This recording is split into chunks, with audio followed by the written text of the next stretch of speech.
قرآن کریم میں اللہ تعالیٰ فرماتا ہے شہر رمضان الذی انزل فیہ القرآن ھدی للناس وبینات من الھدی والفرقان۔ رمضان وہ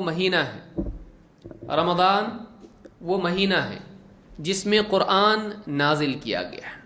شہر رمضان الذی انزل فیہ القرآن، شہر کے معنی عربی زبان میں مہینے کے ہوتے ہیں۔ رمضان کا مہینہ وہ مہینہ ہے جس میں قرآن نازل کیا گیا۔ ھدی للناس، اور قرآن کی صفت اللہ تعالیٰ نے بیان کی کہ یہ قرآن کیسا ہے۔ ھدی للناس، یہ قرآن لوگوں کے لیے ہدایت ہے۔ وبینات من الھدی والفرقان، اور اسی قرآن میں ہدایت کی نشانیاں، ہدایت کی دلیلیں، اور اسی طرح سے فرقان کی دلیلیں ہیں۔ اس آیت میں اللہ رب العالمین نے بہت ساری باتیں بیان کی ہیں۔ نمبر 1، پہلی بات یہ بتائی کہ قرآن کریم کا نزول رمضان کے مہینے میں ہوا، یہ معروف ہے، عموماً لوگ اس کو جانتے ہیں۔ اور نہ صرف یہ کہ رمضان کے مہینے میں، بلکہ رمضان کے آخری عشرے میں اور لیلۃ القدر میں قرآن نازل ہوا۔ انا انزلناہ فی لیلۃ القدر، اللہ نے قرآن کریم میں فرمایا ہم نے اس قرآن کو لیلۃ القدر میں نازل کیا ہے۔ اور جس سال یہ لیلۃ القدر تھی جس میں قرآن نازل کیا گیا، اس سال میں لیلۃ القدر 25ویں رات کو تھی۔ حدیث میں اللہ کے نبی صلی اللہ علیہ وسلم فرماتے ہیں کہ قرآن نازل کیا گیا 24 راتیں گزر جانے کے بعد، یعنی کون سی رات آتی ہے پھر؟ 25ویں۔ تو 25ویں رات کو یہ نازل ہوا۔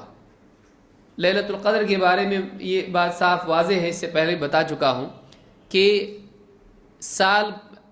ہر سال یہ رات الگ ہوتی ہے، لیکن رمضان میں آخری عشرے ہی میں ہوتی ہے۔ آگے ہم اس کو اور مزید تفصیل سے دیکھیں گے انشاءاللہ۔ تو اس آیت میں اللہ نے فرمایا کہ رمضان وہ مہینہ ہے جس میں اللہ تعالیٰ نے قرآن کو نازل کیا۔ معلوم ہے کہ رمضان کی فضائل میں ایک بہت بڑی فضیلت یہ ہے کہ یہ وہ مہینہ ہے جس میں اللہ تعالیٰ نے قرآن کریم نازل کیا جو ساری انسانیت کے لیے ہدایت ہے۔ ھدی للناس، جو ساری انسانیت کے لیے ہدایت ہے۔ اس حصے سے یہ بات معلوم ہوئی کہ قرآن صرف مسلمانوں کے لیے نازل نہیں کیا گیا، بلکہ قرآن ساری انسانیت کے لیے ہے۔ قرآن سارے لوگوں کے لیے، چاہے وہ گورے ہوں کالے ہوں، قیامت تک کے لیے ہوں، اور عرب ہوں یا عجم ہوں، سب کے لیے قرآن اللہ نے نازل کیا ہے۔ وبینات من الھدی والفرقان، یہ قرآن ہدایت ہے، یہ رہبری ہے، لیکن اسی قرآن میں ہدایت اور فرقان کی دلیلیں بھی ہیں۔ یعنی یہ قرآن ہدایت ہے، اس کے ہدایت ہونے کی دلیلیں بھی قرآن میں ہیں، اور دوسرے راستے جو قرآن کے بتائے ہوئے راستے سے الگ راستے ہیں، ان راستوں میں اور قرآن کے راستے میں کون سا راستہ حق ہے، اس میں فرق کرنے کی دلیلیں بھی قرآن میں ہیں۔ جیسے ایک آدمی، مثال کے طور پر ابن تیمیہ رحمۃ اللہ علیہ مثال بیان کی، ایک آدمی مکہ جا رہا ہے، واقعی وہ مکہ کے راستے پر ہے، کون بتائے گا؟ تو قرآن میں وہ دلیلیں ہیں جن سے اس کو اطمینان ہو جاتا ہے کہ واقعی یہی راستہ صحیح ہے۔ جیسے آج دنیا میں راستے سے جب سفر کرتے ہیں تو راستے سے آپ کو کئی بورڈ بھی ملتے جاتے ہیں، تو آپ کو یقین ہوتا جاتا ہے کہ واقعی میں اسی راستے پہ ہوں۔ ہائی وے پہ جب آپ جاتے ہیں تو راستے میں کئی آپ کو بڑے بڑے یعنی بورڈ ملتے ہیں جس سے آپ کو معلوم پڑتا ہے کہ ہاں برابر میں ابھی اسی راستے پر ہوں۔ پھر کبھی ایسا ہوتا ہے کہ اس راستے سے جڑے ہوئے اور کئی راستے نکلتے ہیں، وہاں پھر انسان کو شک پیدا ہوتا ہے کہ یہاں جانا ہے کہ یہاں جانا ہے۔ وہاں بھی انسان کو علامات ایسی ملتی ہیں جو اس کے لیے مزید اور وضاحت کرتی ہیں کہ یہاں نہیں، یہیں جانا ہے۔ تو قرآن کریم میں خود قرآن ہدایت ہے، رہبری ہے، لیکن اسی کے ساتھ ساتھ قرآن میں اس بات کی نشانیاں خود موجود ہیں کہ ہاں یہ ہدایت ہے، یہ اللہ کی طرف سے آئی ہوئی ہدایت ہے۔ اور پھر زندگی میں ایسے مراحل جب اس کو آتے ہیں، جب شک اور شبہ میں پڑ جاتا ہے اور سیدھی راہ اور ٹیڑھے راستے ان کے درمیان اس کو کنفیوژن ہونے لگتا ہے، تو قرآن کریم اس وقت میں اس کی رہبری کر کے اس کو مزید پھر سیدھے راستے پر قائم رکھتا ہے. کتنی بڑی بات ہے. تو یہ اللہ تعالیٰ نے قرآن کریم میں فرمایا کہ رمضان وہ مہینہ ہے جس میں قرآن نازل کیا. اللہ نے رمضان کی فضیلت جب بیان کی تو اس میں بہت بڑی بات یہ بیان کی کہ اس میں قرآن نازل کیا، کیونکہ قرآن ایک بہت بڑی نعمت ہے. اتنی بڑی نعمت ہے کہ دنیا کی ساری نعمتیں، مال و متاع اور دنیا کی ساری زیب و زینت قرآن کے آگے بے قیمت ہے. فَبِذَلِكَ فَلْيَفْرَحُوا، اللہ نے کہا کہ ایمان والوں کو چاہیے کہ اس قرآن کی بنیاد پر خوش ہو جائیں، اس قرآن کو پا کر وہ خوش ہو جائیں. اور فرمایا کہ هُوَ خَيْرٌ مِّمَّا يَجْمَعُونَ، یہ ان تمام چیزوں سے بہتر ہے جس کو جمع کرنے والے جمع کر رہے ہیں. قرآن سے بڑھ کے کیا نعمت انسان کو مل سکتی ہے. اسی لیے آپ غور کریں، بات دوسری طرف چلی جائے گی لیکن سن لیں اس کو. ایک صحابی جن کو اللہ کے نبی صلی اللہ علیہ وسلم نے، جو صحابی آئے، کہا اللہ کے رسول اس عورت سے اگر آپ نکاح نہیں کرنا چاہتے میں کرنا چاہتا ہوں. کہا جاؤ گھر سے کچھ لے آؤ. وہ پورے گھر میں ڈھونڈ کے لائے، کچھ بھی نہیں ملا. مہر کے لیے ان کے پاس کچھ بھی نہیں. کہا کہ جاؤ لوہے کی انگوٹھی صحیح وہ اٹھا کے لاؤ. گئے تو وہ بھی نہیں ہے. کہا کہ میرے پاس تہبند ایک ہے، بس میرے پاس ایک کپڑا ہے لپیٹنے کے لیے. کہا کہ اس کو دو گے تو تم کیا کرو گے؟ کچھ ایسی چیز جو اس کو دی جا سکے. پھر آپ نے پوچھا کہ تمہارے پاس کچھ قرآن ہے؟ کہا کہ ہاں، فلاں صورت مجھ کو یاد ہے، فلاں صورت مجھ کو یاد ہے، فلاں صورت مجھ کو یاد ہے. کہا کہ ٹھیک ہے جاؤ، میں نے اس قرآن کے بدلے تمہارے نکاح میں اس کو دے دیا. یعنی جو قرآن تم کو یاد ہے تم اس کو یاد کراؤ گے، تم اس کو سکھاؤ گے. اس سے کیا معلوم ہوا؟ صحابہ کے پاس دنیا کی مال و متاع نہیں تھی.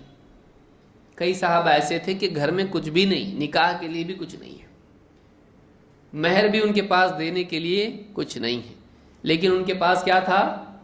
قرآن.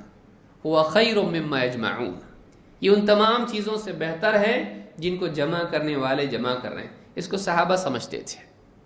معلومات نہیں ہے لیکن قرآن ہے ان کے پاس. تو یہ چیز بہت بڑی نعمت ہے. اور یہ جو نعمت ہے اللہ تعالیٰ نے قرآن کریم یہ رمضان کے مہینے میں یہ نعمت اپنی نازل کی. تو رمضان کے فضائل میں سے ایک بہت بڑی فضیلت ہے کہ اس مہینے میں اللہ تعالیٰ نے قرآن کو نازل کیا. اور اسی لیے آپ دیکھتے ہیں کہ سلف میں خود نبی کریم صلی اللہ علیہ وسلم کا معمول دیکھیں، صحابہ کا معمول دیکھیں، نماز میں اور نماز سے باہر قرآن کریم کی تلاوت کا خاص اہتمام رمضان میں آپ کو ملے گا. آپ صلی اللہ علیہ وسلم اور صحابہ تراویح کی نماز میں خاص طور سے قرآن پڑھتے تھے، اور رمضان کی راتوں میں نبی کریم صلی اللہ علیہ وسلم جبریل کے ساتھ بھی قرآن کا دور کیا کرتے تھے. آخری سال آپ نے 2 مرتبہ کیا. تو یہ رمضان کے فضائل میں سے ہے. اس لیے ایک بات یہ معلوم ہوتی ہے کہ اس مہینے کے ساتھ قرآن کی خاص مناسبت ہے، اس مہینے کے ساتھ قرآن کا خاص تعلق ہے، نزول کے اعتبار سے بھی اور تلاوت کے اہتمام کے اعتبار سے بھی. اس لیے رمضان میں ہم کو چاہیے خاص طور سے قرآن کریم کا مطالعہ اور اس کی تلاوت کا اہتمام کریں. دونوں کریں، تلاوت بھی کریں، مطالعہ بھی کریں. یہ نہیں کہ آپ تلاوت نہ کریں مطالعہ کریں، بس پڑھتے جائیں، تفسیر پڑھ رہے ہیں آپ اور تلاوت نہیں کر رہے ہیں. نہیں، تلاوت بھی آپ کریں. کوشش کریں کہ پورا قرآن مکمل ہو جائے رمضان کے مہینے میں. کوشش کریں کہ نماز میں یعنی تراویح میں آپ کا مکمل ہو اور اس کے علاوہ بھی ہو. کوشش کرنا چاہیے اس چیز کی کہ رمضان میں خاص طور سے تلاوت کریں.